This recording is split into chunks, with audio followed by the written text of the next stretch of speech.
Jangan lupa subscribe di YouTube channel Metro TV News dan juga nyalakan notifikasinya. Pemirsa, Menteri Agama Yakut Khalil Qomas mengatakan calon jamaah haji asal Indonesia harus bisa beradaptasi dengan suhu udara ekstrim di Tanah Suci. Menteri Agama menghimbau agar para jemaah haji senantiasa menjaga kesehatan agar seluruh rangkaian ibadah haji bisa berjalan lancar meski di tengah cuaca panas di Tanah Suci. Itu temperatur kurang lebih 40 sampai 44 derajat. Menurut informasi yang saya terima di Saudi, itu belum masa puncak. Puncaknya nanti di saat pelaksanaan ibadah haji kurang lebih bisa mencapai 50 derajat. Itu diperkirakan segitu, tapi mudah-mudahan yang namanya perkiraan tidak akan sampai segitu. Nah, kalau toh sampai segitu, kita semua, para jamaah haji khususnya, harus lebih mempersiapkan diri. Kesehatannya dipersiapkan, kemudian membiasakan diri dengan adaptasi terhadap situasi yang ekstrim itu ya, suhu udara yang ekstrim, dipersiapkan sebaik mungkin agar nanti kita semua para jamaah haji dari Indonesia ketika sampai ke Tanah Suci benar-benar siap secara fisik setidaknya untuk melaksanakan semua proses ibadah dari awal sampai akhir. Itu pesan saya, sekali lagi jaga kesehatan, persiapkan fisik sebaik-baiknya, dan mental tentu saja sebaik-baiknya. Iya, Reno dan juga pemirsa, tadi kita sudah simak ya pesan dari Menteri Agama Yakut Khalil Qomas kepada calon jemaah haji. Itu pesan penting jaga fisik dan juga mental adalah pesan yang disampaikan oleh Menteri Agama kepada calon jemaah haji saat menjalankan ibadah di Tanah Suci. Nah, seperti apa sebenarnya prediksi cuaca ekstrim dan apa yang harus diwaspadai? Kami akan ajak Anda menyimak data dan faktanya berikut ini.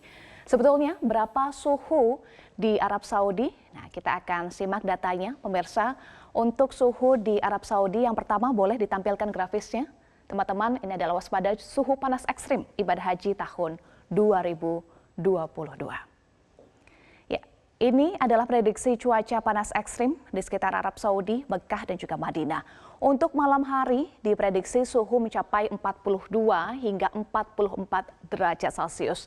Sementara untuk dini hari, yakni sekitar pukul 3 waktu Arab Saudi, suhu mencapai 31 derajat Celcius. Sementara kalau pagi hari, pukul 8 waktu Arab Saudi, suhu mencapai 30 derajat Celcius. Nah, kalau di siang hari, suhu bisa mencapai 45 hingga 46 derajat Celcius. Tetapi akan lebih panas lagi prediksinya di saat cuaca ekstrim. Perkiraannya adalah saat puncak haji, yakni bulan Juli di Arafah, Musdalifah dan juga Mina, suhu bisa mencapai 50 derajat Celcius. Ini yang harus diwaspadai oleh calon jemaah haji saat menjalankan ibadah haji di Tanah Suci. Nah, kita akan lihat data berikutnya, pemirsa. Ya, nah terkait dengan suhu panas terutama di saat puncak ibadah haji disampaikan oleh Kepala Panitia Penyelenggaraan atau Kepala Panitia Penyelenggara Ibadah Haji Indonesia Daerah Kerja Mekah, Muhammad Hanif, yang menyampaikan atau mengingatkan ya, suhu yang cukup tinggi, jemaah diimbau agar mempersiapkan diri dengan membawa penutup kepala dan juga alas kaki. Apabila jemaah berada di luar gedung, penutup kepala dan alas kaki ini sangat bermanfaat untuk menghindari dehidrasi atau kekurangan cairan tubuh. Kemudian disampaikan juga oleh Kementerian Kesehatan. Kita akan simak pernyataan yang disampaikan oleh Kementerian Kesehatan berikut ini. Ya, kita akan simak bersama yang disampaikan oleh Dr. Budi Silvana.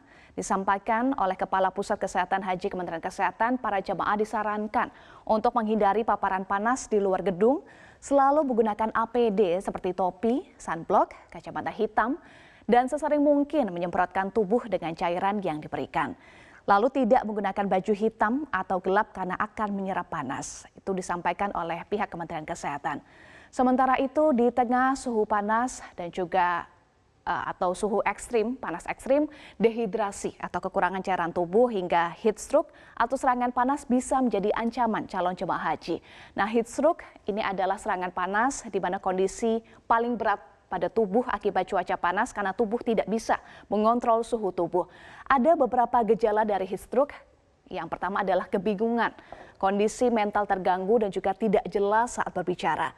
Lalu panas, kulit kering atau berkeringat banyak, bisa juga menyebabkan kejang-kejang, kehilangan kesadaran, bahkan bisa menyebabkan koma.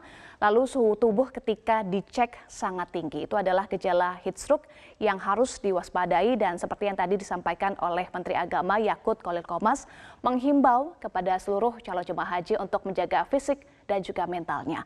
Lantas apa yang harus benar-benar diperhatikan calon jemaah haji saat menjalankan ibadah haji di Tanah Suci atau di tengah cuaca panas di Tanah Suci, serta bagaimana kesiapan tim medis dalam mengantisipasi dampak buruk suhu ekstrim terhadap jemaah haji di Arab Saudi?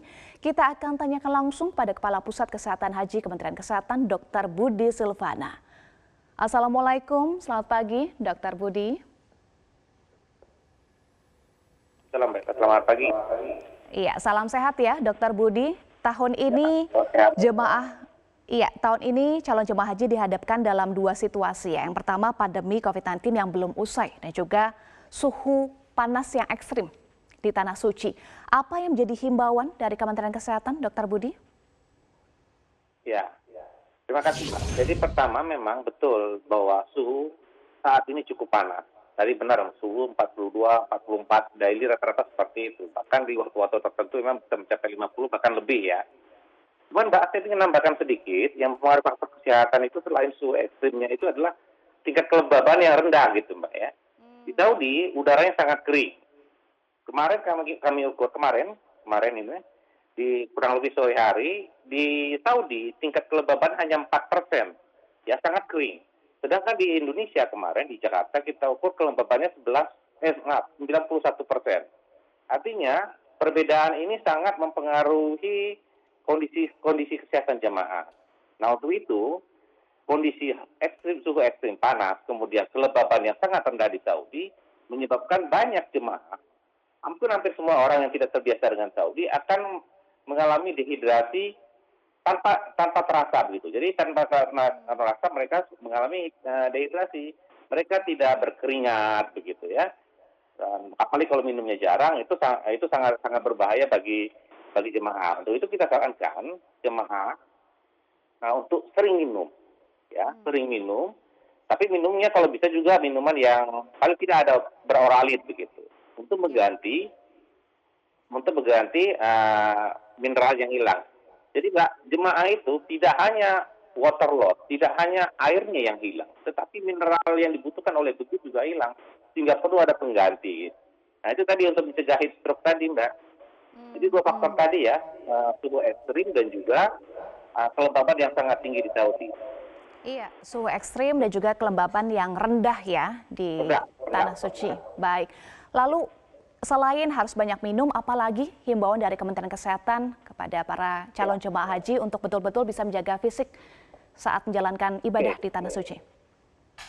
Oke, selain banyak minum tadi, karena kelembabannya rendah, cuma kita juga sarankan untuk selalu menggunakan sunblock atau hand cream ya, untuk sebagai pelembab untuk di muka, tangan, juga di bibir. Gitu. Kalau enggak, nanti khawatirnya lecet-lecet muka malah tidak nyaman jemaahnya. Kemudian juga ya kalau bisa menggunakan topi yang bibirnya lebar, kemudian menggunakan kacamata hitam untuk mencegah mata terpapar matahari langsung ya, karena sangat terik di sana.